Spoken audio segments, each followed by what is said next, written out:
today I'm going to show you how to change the transmission fluid and filter on a 2004 Mercedes-Benz C230. And I've got a couple of ratchet sets here. I've got a millimeter and also a torque set with the innies and the outies. I've got a flashlight and a laser thermometer. This is my filter that I bought all my parts from Mercedes. That way they have a record of everything that I'm buying so that stays with the car. If I ever go to sell it, people know that I've bought these parts and this job has been done. So there's the filter part. I've also got a dipstick. You have to get a dipstick measuring tool. It doesn't come with one on my model year. I picked one up from the dealership for about 60 bucks. That's the part number. And as you can see at the bottom of here, it's got the little measuring part. And this doesn't stay in. Again, it's just to measure it.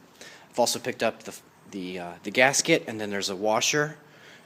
That's real cheap. It's only like $1. And there's also a little clip on the dipstick tube to seal it, and it's like a lock clip that I picked up for like $1 or $2. And lint-free rags. Want some gloves. Gonna want to have some funnels for pouring in the fluid. I picked up some fluid. It's about 22 bucks, I think, a liter. They sell it by the liter, and this is the type from the dealership. It's compatible with my car. Check for your own. I jacked my car up on all fours, and for me, I don't know how other guys are doing it, but I jacked up the front, then I jacked up the rear, and then I started inching it up one peg at a time until I got about 16 inches of clearance. And my jack stands are, I have a big red Touran, I don't know if you can see that, I'm holding it upside down, and I have a modification on mine that I got from a guy in Pennsylvania where he puts an aluminum block on the top so that it fits nicely up in there. And so I'm pretty comfortable with that, but I also put a couple of chalks under the wheels so that the car doesn't slide forward or backward, and I'm comfortable with that. So I've also picked up a creeper, and that'll be useful because you're going to need to be under the car quite a bit for this job. Okay guys, so I took off the panel here that covers up the transmission. There's a couple of bolts I had to remove here and over here. You can leave the front engine bottom cover on. What you gotta do is use our 5mm hex wrench attachment here, and we're gonna pop off the drain bolt. It fits right up in there. It should get in there all the way. So we're gonna pop that off, and then we're gonna drain the fluid from the drain pan here. Got a C230 Torx that I'm gonna use to take out these screws. I think there's about 6 that go around here. And then we're going to drop off this oil pan here. See, this is the oil filter right here. And all we got to do is just pop that off. There's going to be a little fluid coming out, so I'll let that drain off a little bit. Try to get a good angle here so I don't get clipped. There we go. So with the drain pan off here, you can see it's got this little magnet that collects all the metal particles that get loose, and you want to clean that off real good and clean off the whole inside of the pan and the outside and just get it nice and shiny again using I ended up using these blue shop rags because they worked pretty nice as opposed to those lint-free ones I thought I would need.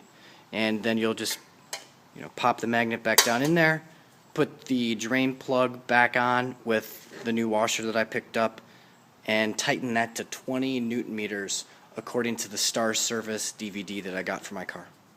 To put the new filter back on, all you gotta do is just take it, and it should just pop right back in. That's it. Just nice and snug.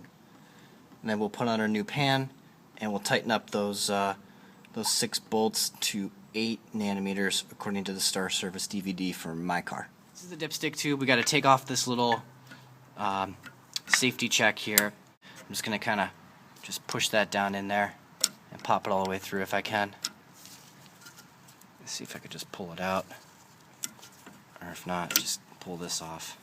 And that's enough to get the cover off the dipstick tube. And there should be, looks like there's that little O-ring right there. Be very careful.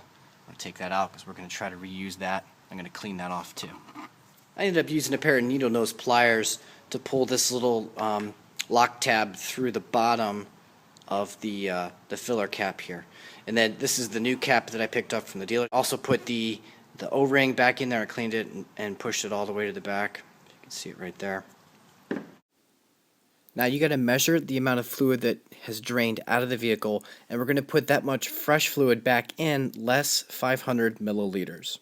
These are the two temperature settings for measuring the transmission fluid level on your car. And this is just a tool. You don't leave it in.